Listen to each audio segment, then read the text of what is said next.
They shut off my power in the middle of a Montana cold snap, wind howling at 20 below, and they thought I'd just pack up and disappear. That was their first mistake. My name is Cole Mercer. I'm 36 years old, a licensed electrician, in the third generation on a patch of land my grandfather bought in 1959. 43 acres of scrub pine and frozen dirt just outside Bozeman. I don't live in a glass palace with heated marble floors. I park my fifth wheel on my own property while I finish building my house the slow way. Cash, wiring it myself. No debt, no bank breathing down my neck. Simple. That's not a complaint, that's a choice. My neighbors made different choices. They live in modern, ranch-style luxury estates, black trim, heated driveways, garages bigger than my entire trailer. Every winter, their windows glow like magazine covers. And every winter, someone from the Homeowners Association finds a reason to remind me I don't quite fit the brochure. The HOA president was a woman named Diane Whitaker. Late 50s, perfect hair, drove a pearl-white Range Rover. She smiled the way certain people smile, like they're offering you lemonade while they're measuring your property for violations. Her favorite phrase was community harmony. Two words that in practice meant whatever she needed them to mean on a given Tuesday. What she didn't know, what nobody in that subdivision knew, was that somewhere under their heated driveways and black trim facades ran a pipeline my grandfather installed 60 years ago. And the valve that controlled it was sitting in a concrete vault on my property, rusted and patient, waiting for the moment it would matter. January 14th, wind chill at -18. I snap awake because the heater has stopped humming, and anyone who's lived through a Montana winter knows that's not a gentle waking. It's the kind that kicks the door in. Inside the trailer, it's 42 degrees and dropping fast. I pull on boots and step outside, breath turning to smoke before it's left my mouth. My electric meter has been pulled, tagged and locked with a big red notice zip-tied to the conduit. Violation of winter aesthetic compliance. Fine, $900. Remove non-conforming dwelling within 14 days. Winter aesthetic compliance. During a blizzard. I call the number on the notice. Diane answers on the second ring, calm and composed, the voice of a woman who has done this before and considers it routine.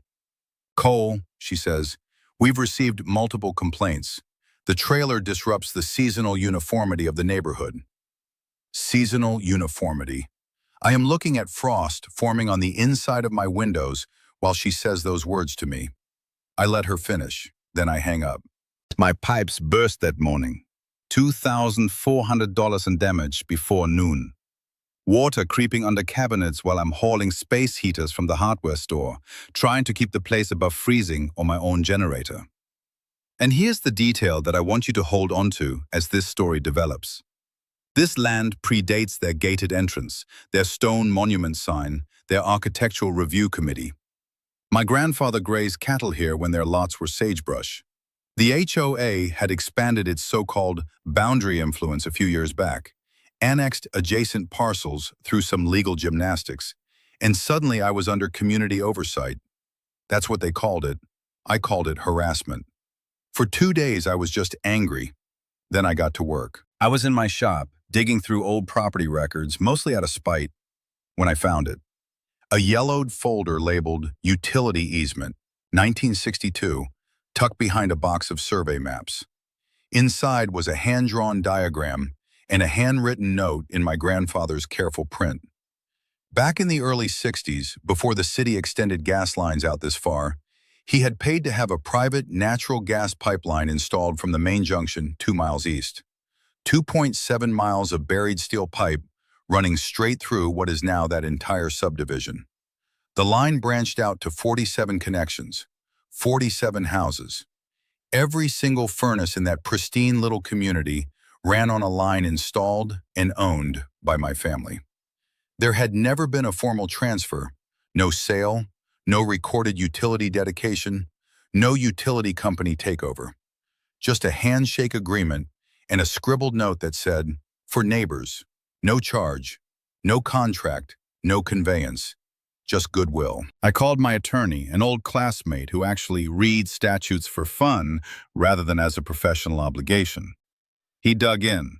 County filings, historical easement records, chain of title going back to the original survey. 3 days later, he called me back. "Cole," he said, "you're not going to believe this. The pipeline is still deeded under your parcel. No municipal adoption. No HOA utility agreement. Legally, it's yours, including the master shutoff valve." I asked where the valve was. He told me, "In a concrete vault on my property near the old well cap." I didn't sleep much that night because suddenly this wasn't about a trailer anymore. It wasn't about a $900 fine or seasonal uniformity or the precise curb appeal of my fifth wheel. This was something else entirely. The morning after my attorney called, I walked out to the concrete vault, brushed the snow off the lid, and pried it open.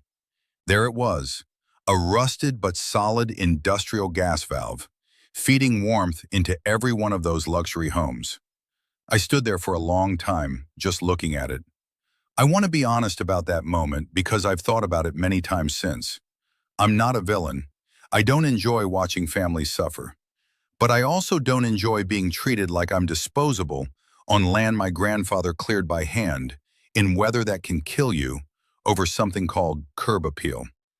I turned the valve 90 degrees, slow and deliberate. Then I closed the lid and walked back inside. My phone lit up within 30 minutes. Text from neighbors. "Gas pressure issue. Is your line acting weird?" Then Diane, her voice noticeably tighter than before. "Cole, we're experiencing a service interruption." "Interesting," I said. "According to my records, that's a private line." Silence. I spent the afternoon drafting certified letters, 47 of them, one per household.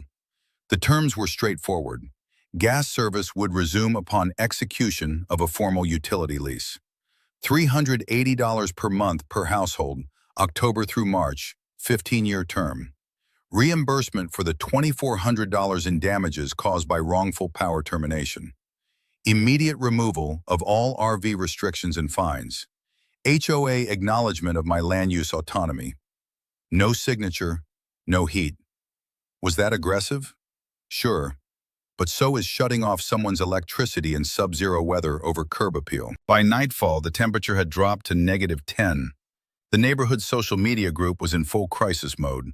People scrambling for propane heaters, booking hotel rooms, loading kids into SUVs to find somewhere warm.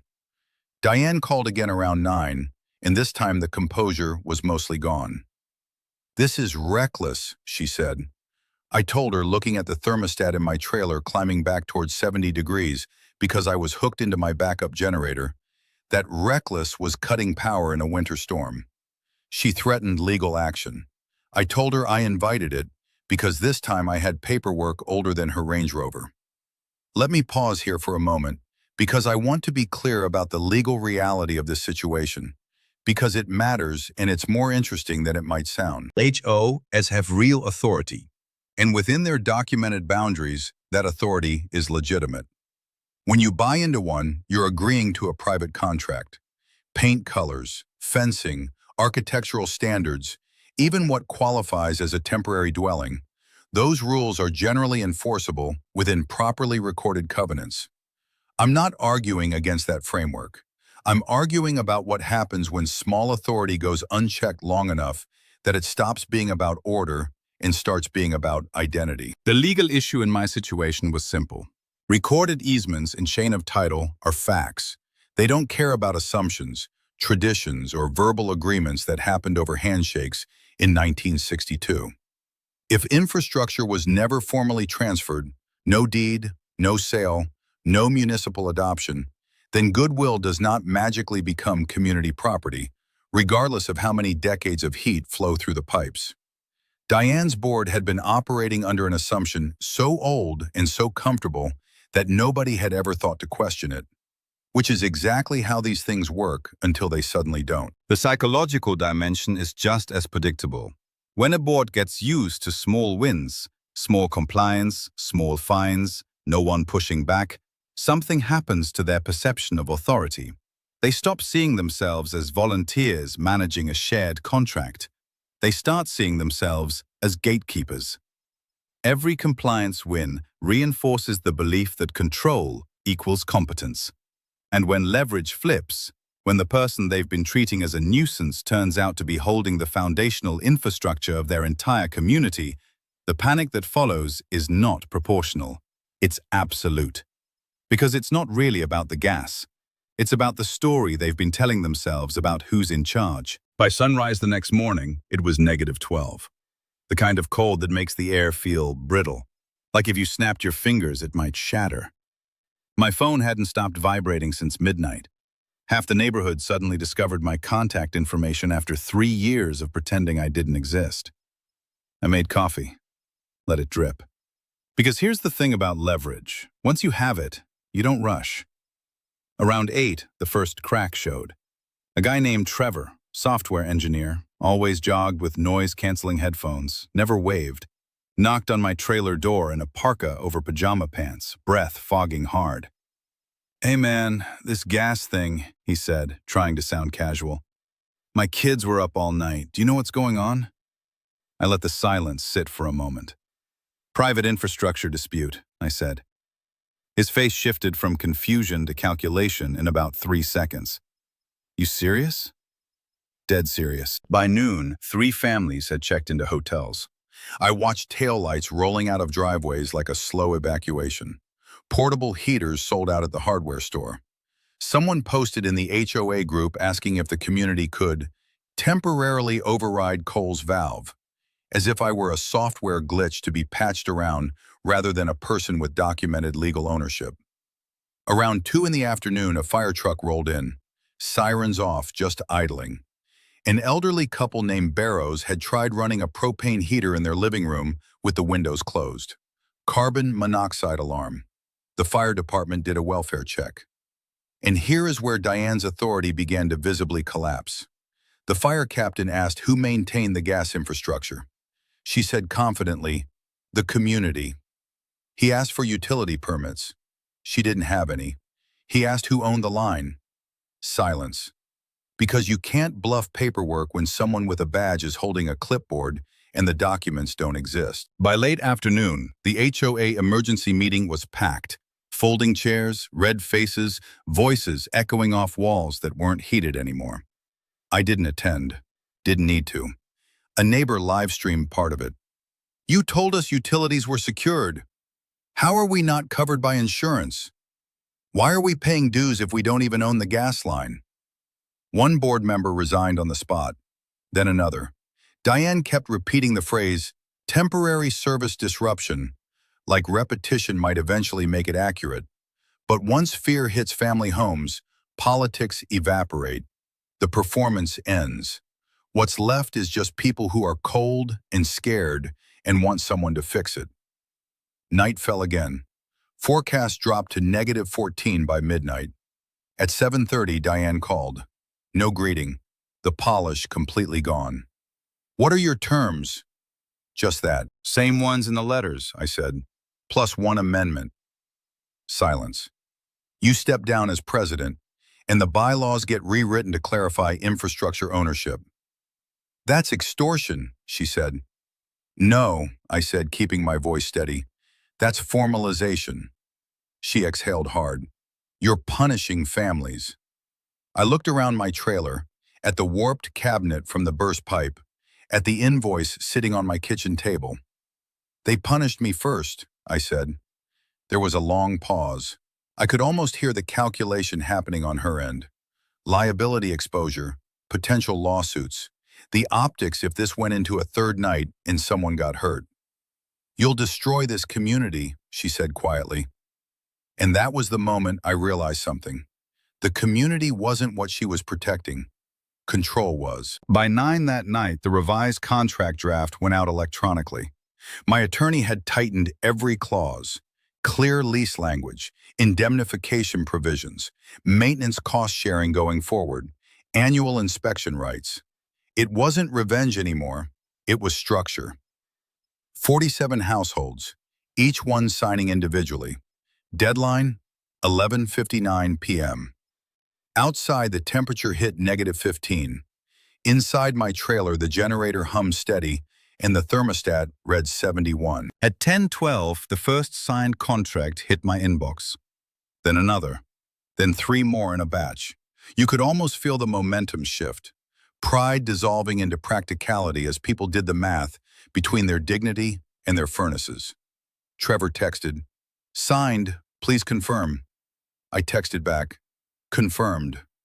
At 10:47, Diane's email came through. No apology, just a scanned signature and one short line. "For the safety of residents." I didn't respond immediately, let it sit for 5 minutes, because sometimes closure needs a moment to settle before it means anything. At 11:38, the final household signed.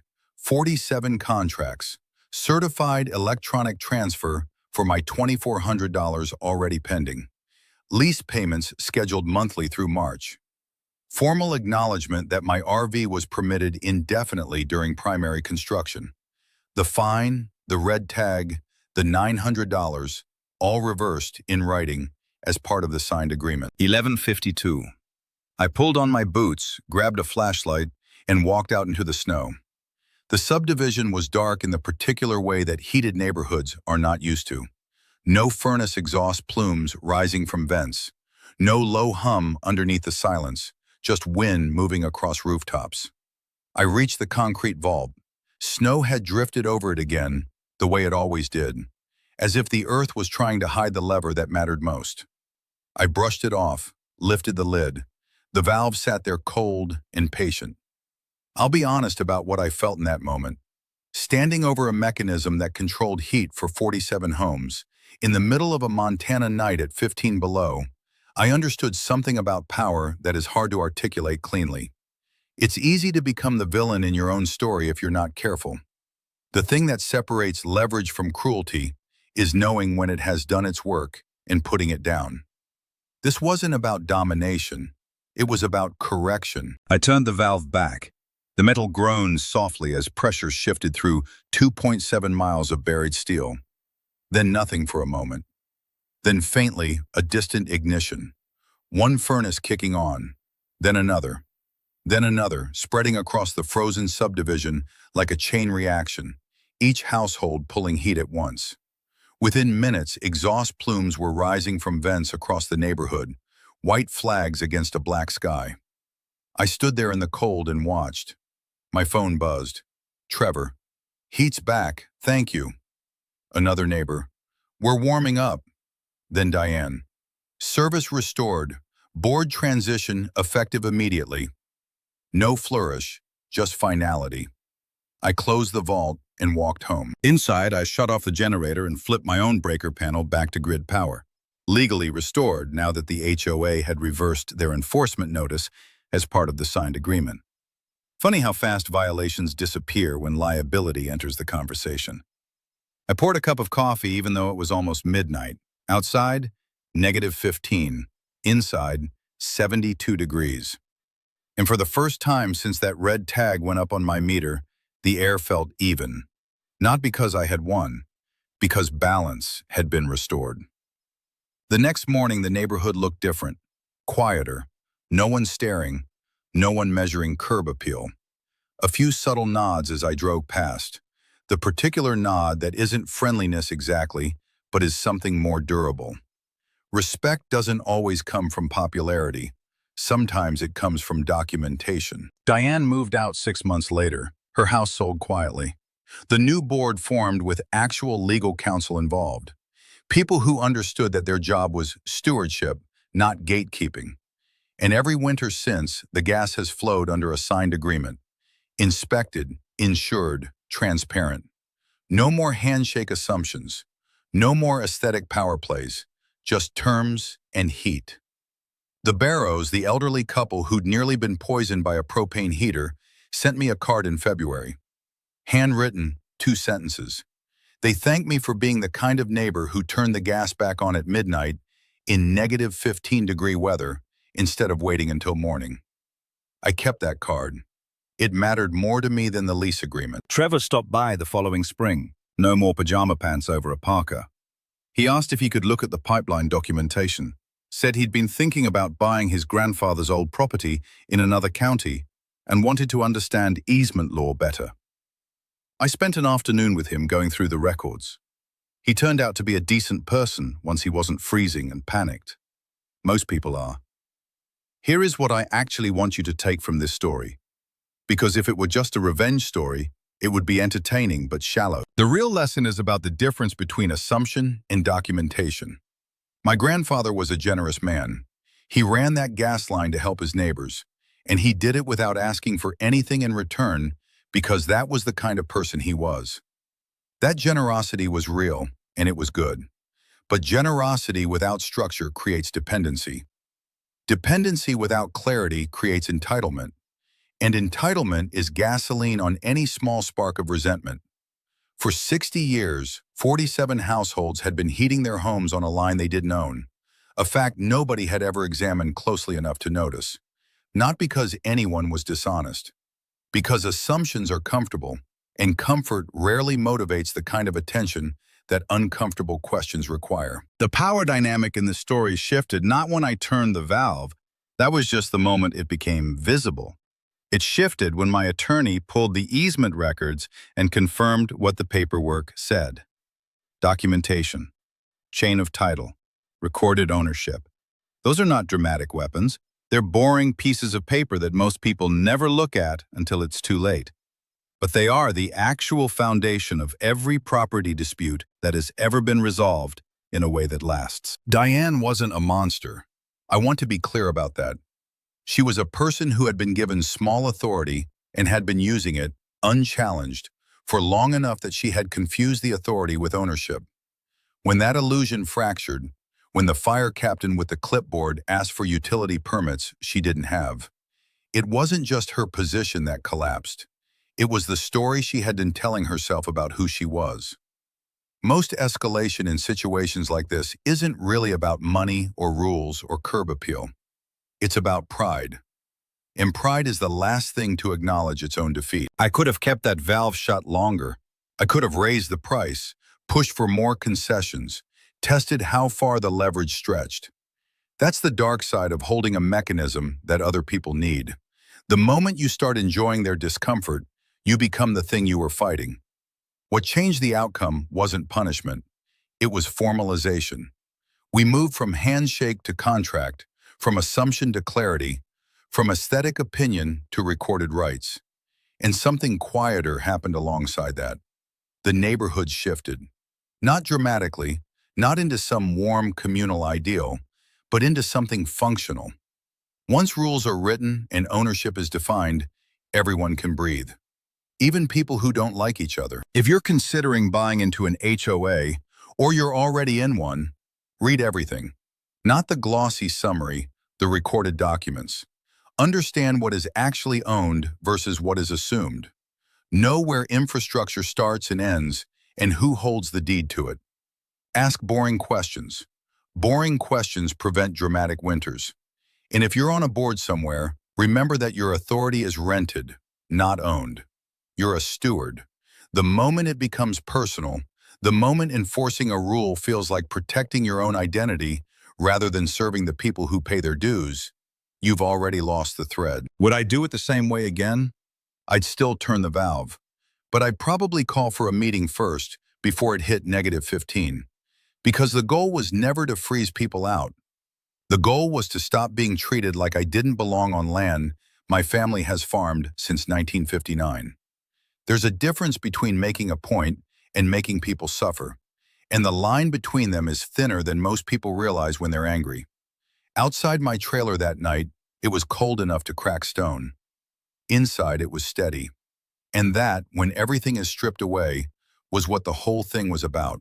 Stability, clarity, the right to be on your own land without someone else's approval. Not as a luxury, as a fact. Tell me what you think. If someone weaponized rules against you the way Diane weaponized them against me, what would you have done? Would you have turned the valve, or would you have tried to negotiate first?